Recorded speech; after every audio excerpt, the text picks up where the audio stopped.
Davide Coscusa, allenatore della Macomarese, che non è bastato il gol per ribaltare il risultato dell'andata. Sicuramente non mancano i rimpianti, però bisogna fare i complimenti alla squadra per come ci ha provato fino alla fine. Sicuramente, faccio i complimenti alla mia squadra per la partita di oggi, ci credevamo innanzitutto, eravamo sicuri di poter passare il turno perché ci eravamo preparati molto bene, sapevamo anche delle loro difficoltà, purtroppo il passaggio del turno è stato condizionato nella partita dell'andata, dove loro hanno meritato, hanno avuto un atteggiamento diverso. Sì. Ecco, una partita dove avete cercato di sfruttare l'asse Luca Di Angelo è un giocatore che a questi livelli fa sempre la differenza. Lo so. Luca quest'anno è partito benissimo, ha avuto un periodo di appannamento per diversi infortuni, qualche piccolo problema lo sta attraversando anche adesso, però è un giocatore di categoria sicuramente superiore che quando si mette in condizione ti spacca la partita, insomma, ti crea sempre una superiorità, certo, che fa la differenza a questi livelli.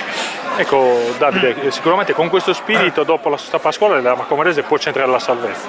Ma diciamo la verità, l'ho detto anche a qualche tuo collega, non ci siamo mai aspettati un campionato di questo tipo, pensavamo a un campionato diverso, ci stiamo trovando in una situazione di classifica un po' difficile, però io sono sicuro che con questa squadra ci salveremo anche in anticipo.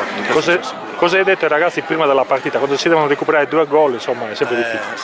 Diciamo che le cose sono state dette anche in settimana, durante gli ultimi allenamenti, ma soprattutto oggi prima della partita dal punto di vista tattico c'era da spiegare poco, ci voleva tanto cuore, tanta forza, tanta rabbia, soprattutto per ottenere un risultato sportivo sicuramente che noi avremmo anche meritato guardando l'arco delle 2 partite, però alla fine niente. Onore al Boso. Sì, onore al Boso. Siamo contenti in ogni caso della nostra prestazione, di quello che abbiamo fatto, perché ci abbiamo tentato in tutti i modi. Ecco Davide, in chiusura una nota sul pubblico, insomma si è respirato il clima di altri tempi, tantissimo tifo. Veramente, guarda, l'abbiamo vissuto anche all'andata. L'andata era un monologo del Bosa, vedere 600-700 persone lì al Campo Italia mi ha fatto piacere anche se li avevo contro, però è una cosa che non vedi dappertutto. Onore al Bosa anche su questo.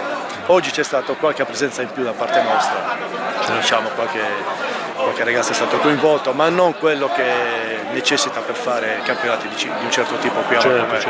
La Macomarese ha bisogno anche dei suoi tifosi, facciamo un invito a loro, facciamo i complimenti a te, in grandi bocca al lupo per questo fine di stagione. Grazie.